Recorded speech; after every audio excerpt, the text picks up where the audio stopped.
Galatians 3.16 includes the most criticized argument the Apostle Paul ever made.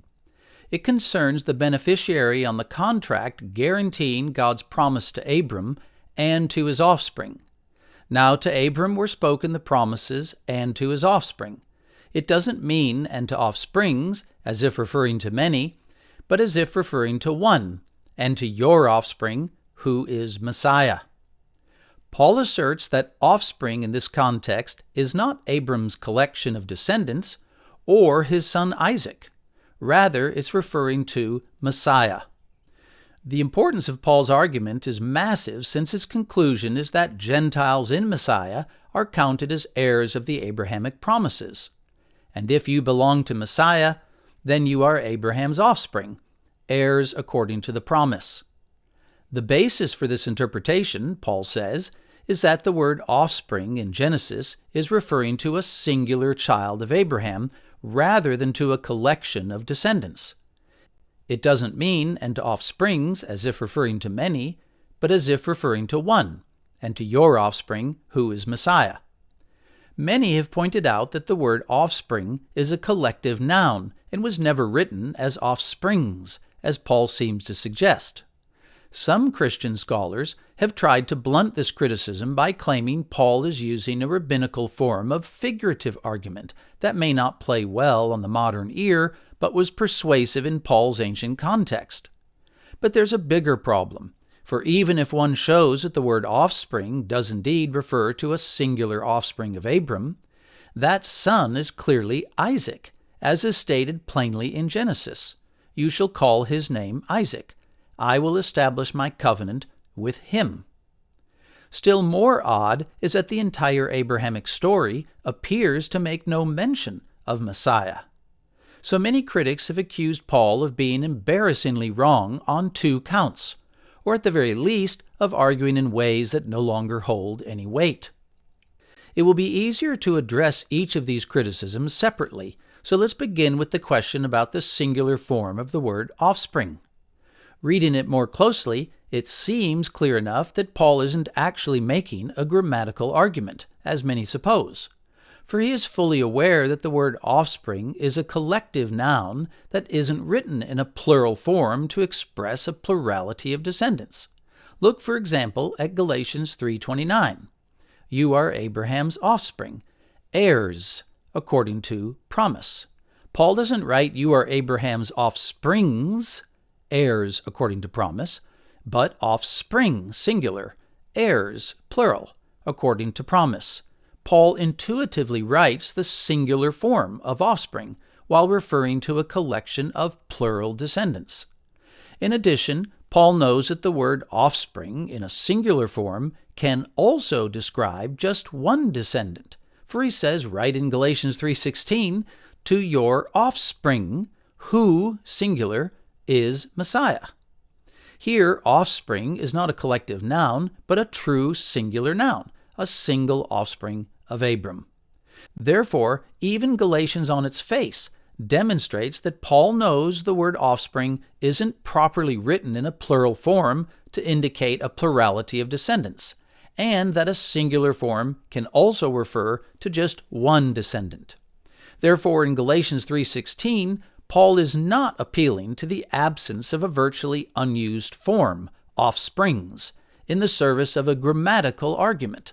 In fact, he doesn't at any point actually use the Greek terms for a grammatical singular, enikon, or plural, plethindikon. So what is he arguing? He isn't talking about the grammatical form of the word offspring, but about the meaning of the word in Genesis 15, where the covenant is established. As we've already shown, the word offspring is ambiguous, whether it's referring to a single descendant or to a plurality of descendants. So Paul in Galatians 3.16 is clarifying the meaning of the word offspring in Genesis and declaring that the promise of the inheritance was originally to Abram and to a single offspring. This does not, of course, deny that in that single offspring is the plural collection of future offspring, for it also plainly states that this offspring shall become as innumerable as the stars of the night sky, and Paul isn't denying this. The question Paul is concerned with is to whom exactly the original promise was made, and therefore whose name, so to speak, is on the original contract along with Abram's. In other words, where it says to your offspring, who precisely is it referring to? Paul's answer to this question is that the meaning of to your offspring is well established by Genesis itself, in the plain language of the conversation in Genesis 15 that takes place right before the contract is ratified. For there, God explicitly refers to a single offspring of Abram as his direct heir. For God says, this person, that is Abram's servant Eliezer, will not be your heir, but your own son, singular, will be your heir. Or more literally, he, singular, who comes from your loins, will be your heir. The main takeaway then for Paul is that God spoke at times in Genesis very clearly of a single offspring, a natural-born son of Abram, in whom the plurality of Abram's offspring was contained. It's this single offspring who is the named beneficiary in the contract in Genesis 15. No descendant outside of this offspring could be reckoned as an heir. There's nothing controversial then about the plain language of Genesis 15 and of its restatement in Genesis 17. So it's a bit surprising to find so many scholars stumbling over Paul's point. But now we turn to the second problem, which is the bigger one anyway. To briefly restate it, even if we agree with Paul that a single Abrahamic offspring is the primary focus of the covenant ratified in Genesis 15, Isaac must be this single offspring. For when Isaac's birth is announced, God says, I will establish my covenant with him as an everlasting covenant. Further, the word Messiah is never used in Genesis anyway. So the question then is, why does Paul state so flatly that Messiah was this unnamed offspring in Genesis 15? Unfortunately, Paul doesn't provide his reasons. Perhaps that's because the weight of his case falls on the very idea of Messiah. For in Galatians 3.16, he doesn't speak of Jesus by name, but only of Messiah. That is, Paul is speaking of the well-known messianic figure, a son of David, described extensively in Scripture and anticipated by many Jews. To Paul, this Messiah is demonstrably Jesus, of course. To Jews more generally, this prophesied Messiah was a part of God's purposes from the beginning. It may be then that this is all that stands behind Paul's assertion. Since Messiah would be the apex of God's program to restore the world, he simply must have been the offspring God had in mind as Abram's heir in Genesis. But before settling on this explanation, we need to ask whether in the first place it's true after all that this Messiah is not mentioned within Genesis itself, as Paul seems to intimate. Many wrongly assume that since the word Messiah does not appear in Genesis, then no messianic figure could be spoken of.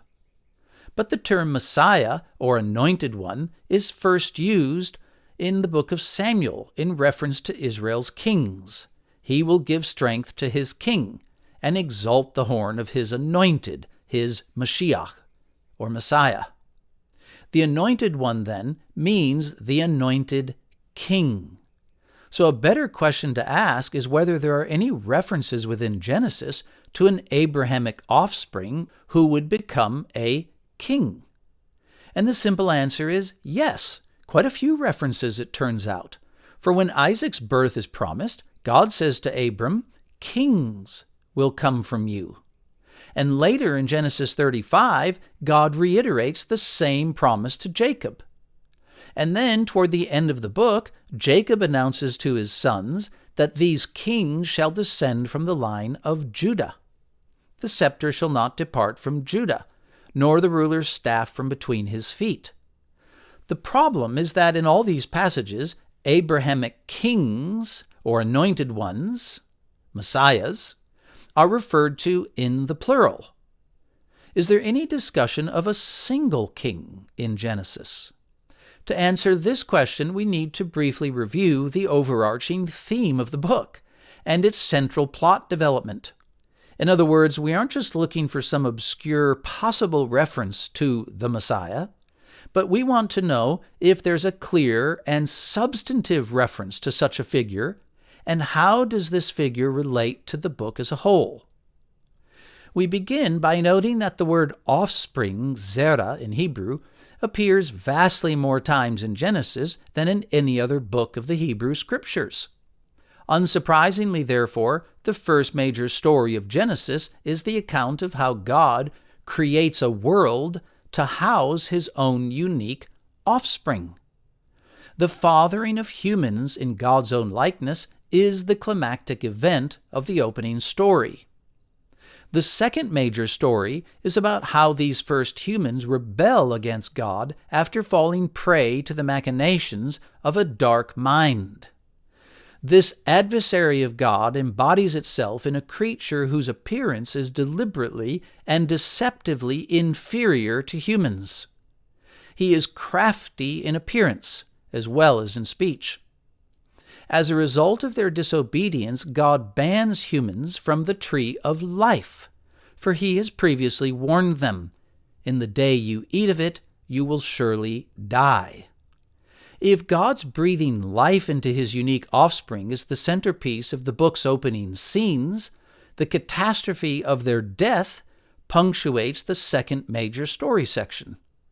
In response to this catastrophe, God famously announces to his adversary that a single male offspring will be born to the woman, will talionically crush the head of this dark intelligence, and will thereby revive humanity. "I will put enmity between you and the woman, and between your offspring and her offspring. He shall crush your head, and you shall crush his heel." Hebrew scholars have shown persuasively why the Hebrew in Genesis 3:15 is referring to a single male offspring of the woman, and thus why the Septuagint translates the Hebrew as if this is the case. Because the banishment from the tree of life will prove to be temporary, the woman is named Eve, Chava, which signifies life-giver. The woman through whom the catastrophe of death was triggered will now serve a chief role in reviving humanity, and thus become the mother of all living. God's pronouncement to his adversary plants in the narrative an expectation for a coming champion, who will crush the adversary's head and will revive humanity from death. The remainder of Genesis focuses on two related things. First, it traces the genealogical line leading to this great reviver, and second, it narrates major episodes about giving and preserving life among his ancestors. These episodes of life-giving and life preservation anticipate the future revivification of humanity. Genesis, in fact, uses the word life far more than any other book of the Pentateuch. In the third major story section of the book, Noah, for example, preserves humanity alive in the ark. These are humans, the narrator reminds us, in whom is the breath of life. And God's post-diluvian instructions to Noah in chapter 9 focus primarily on the sacred value of human life among his own offspring in the new creation. But Noah never personally crushes the head of the old adversary. He is not the great reviver. In the final lines of Noah's story, we find the important announcement that the descendants of Japheth and Ham will dwell in the tents of Shem. That is, the great reviver will descend from the Shemites and will one day rule over all revived humanity. That is, the great reviver will be a king. In the fourth story section, Abram, the distant offspring of Shem, is told that in his offspring all the families of the earth will be blessed.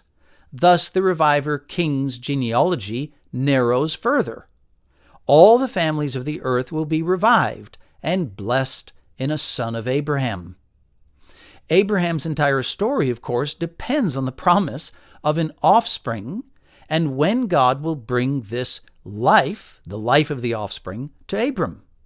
God, in fact, waits 25 years after his promise to actually bring Isaac into the world. But why does God wait so long? For Abraham and Sarah grow old in the meantime. And the answer is clearly so that Abraham has to believe God will give life through their infertile bodies. He has to believe God will bring life from death. This is also why the dramatic climax of Abraham's story is the sacrifice of Isaac, a test whether Abram believes God will resurrect Isaac from the dead to fulfill his promises to him. Neither Abram, Isaac, or Jacob, however, proved to be the reviver king, and it's crucial to our original question that they receive only a sliver of the land God promises in the covenant of Genesis 15.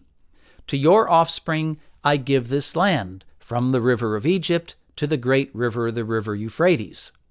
In other words, it becomes clear within Genesis itself that these patriarchs are placeholder heirs, guardians of the promises and of the elect Abrahamic offspring, until the reviver king is born through the tribe of Judah. The final story section focuses considerably on Jacob's son, Joseph. What is his long story about?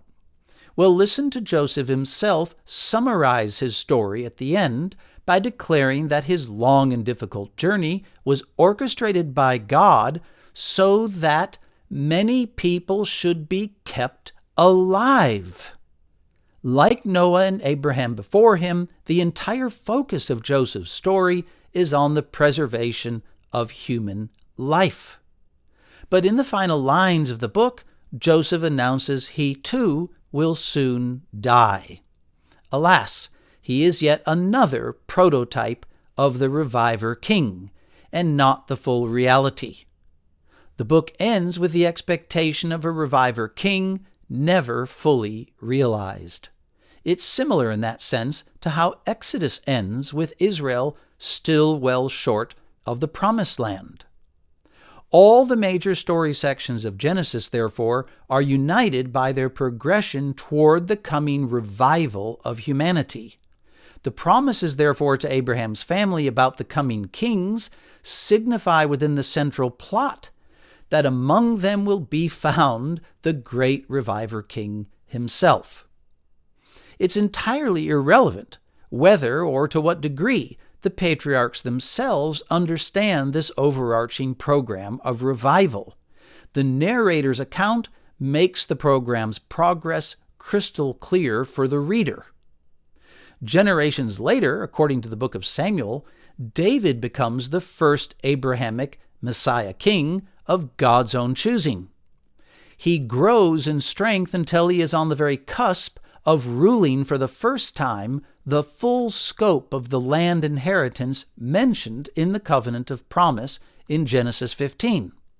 He has preserved his nation alive by crushing the literal head of Israel's enemy when he defeated Goliath.